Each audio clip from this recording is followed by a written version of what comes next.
When designing a web page, you want visitors to find the information quickly. If your page is too cluttered, they will just move on.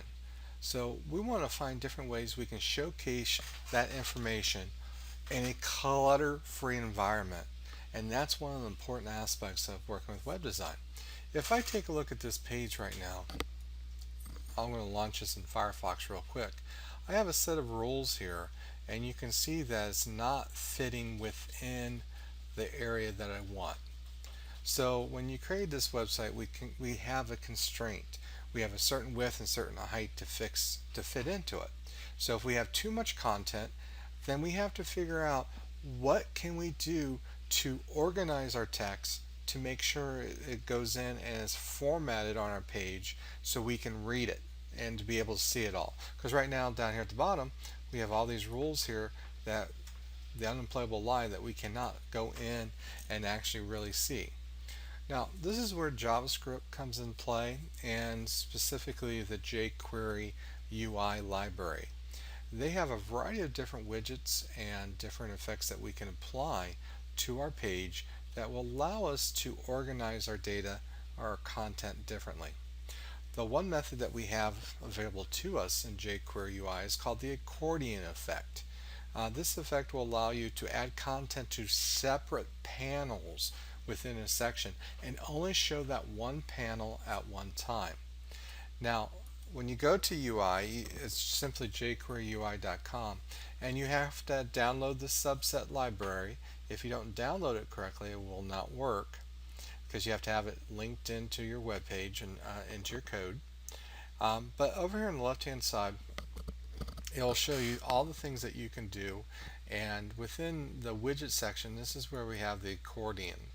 And what we're going to do here in this little video is what I want to do is I want to click, and you can see that right now section 1 is showing some content. If I click on section 2, it hides section 1 and opens section 2. It's a great way to go in and fit content onto a page that you have constraints when it comes to the size. So with this in play, once we download the subset library, and if I look at my code right now, up here at the top, in the head section, I have a script tag that's linking to the jQuery library, and it's also linking to the jQuery UI library. It's kind of like a subset.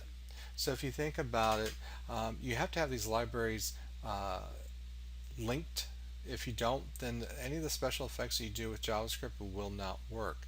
So these files have to be saved. Right now this is saying that this file is saved in the JS folder within my folder structure. So if I do look up this and I go into my JS folder, you'll see the two files listed here. There's some other files listed too that has to do with the downloading of the files, but they are listed here in the JS folder. So that's key for that to work out. Now, to set it up correctly, what we're going to do here is we need to make sure that when we set up our structure that we set up the content in a certain way. Okay, and the first thing we need to do is we need to add a Accordion Wrapper, and we're going to use the div tag to do that. And this is just going to help the UI, the jQuery library, find that what you want to have as accordion. So up here right before my h3 tag where it says format, I'm just going to simply type in div id equals accordion.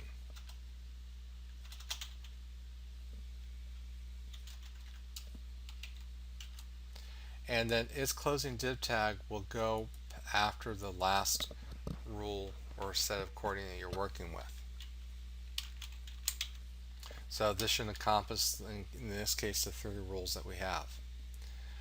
Now, once we do that, then we typically, with accordion, we use a heading element for our trigger.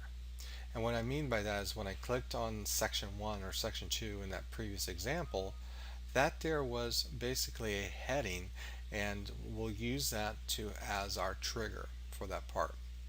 So notice how, if you look at my code right now, I have right now format in H3, score as H3, unplayable lie as an H3. Okay, so that's going to help us when we go in and we set up the accordion correctly. So the headings that we have here, they could be a heading 1, heading 2, heading 3, heading 4. It can be any type of heading there. But the key is to set that up before the content you want in your panel. Now, the panel, what the content's going to go in the panel is going to be these paragraphs of text. Now just remember, you can have paragraphs of text, you can add anything into the accordion panel. It could be images, lists, tables if you wanted to. But what you have to do next is we have to group that content for that panel together, and we do that simply with a div tag. And we're not going to give it a name, we're just going to go in and put a div tag in and a closing div tag after the closing paragraph tag itself. So we're going to do that for each of these paragraph tags. This is again helping the jQuery know that this is going to be the content you're going to have within the panel.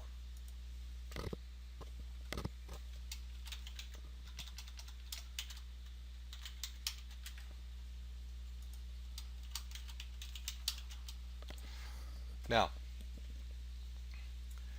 once they are in, then it actually becomes a little bit easy on this part.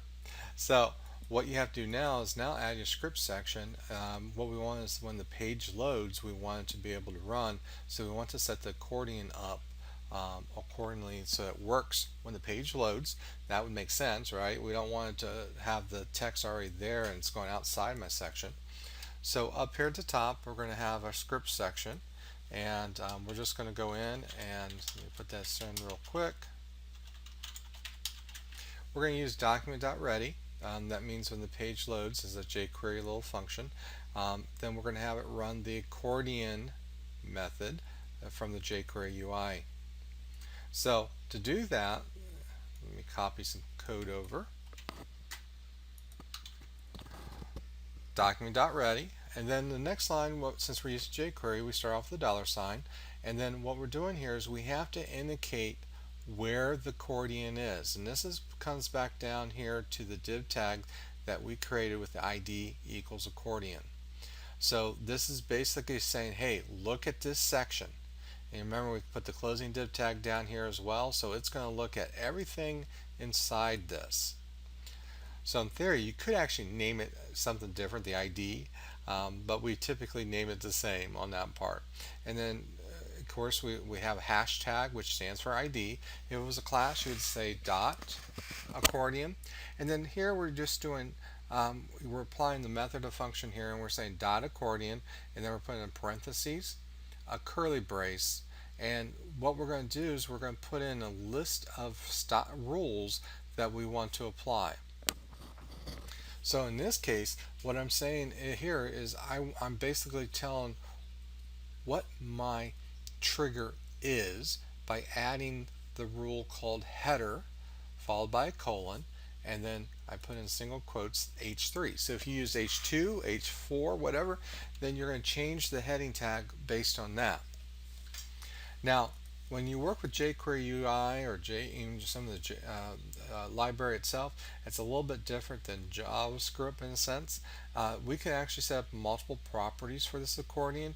If we do so, we start off with end with a comma, and then on the next line we type in the new property on that part. So the accordion does have multiple properties you can actually add. So the trigger, we're putting in the trigger. Once we put in the trigger, then let's go ahead and save this, and let me run this real quick.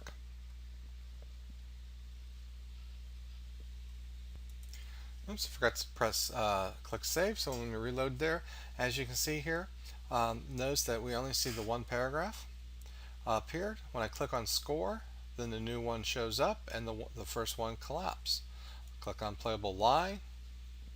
Now what's nice about the accordion, if you go to jQuery UI and you look at the documentation, you can add other, like I said, you can add other formatting options, like you can tell it which is the first item to show, and if you needed to, you can actually go in and use some CSS to format some of the headings to fit your color scheme and all that good stuff.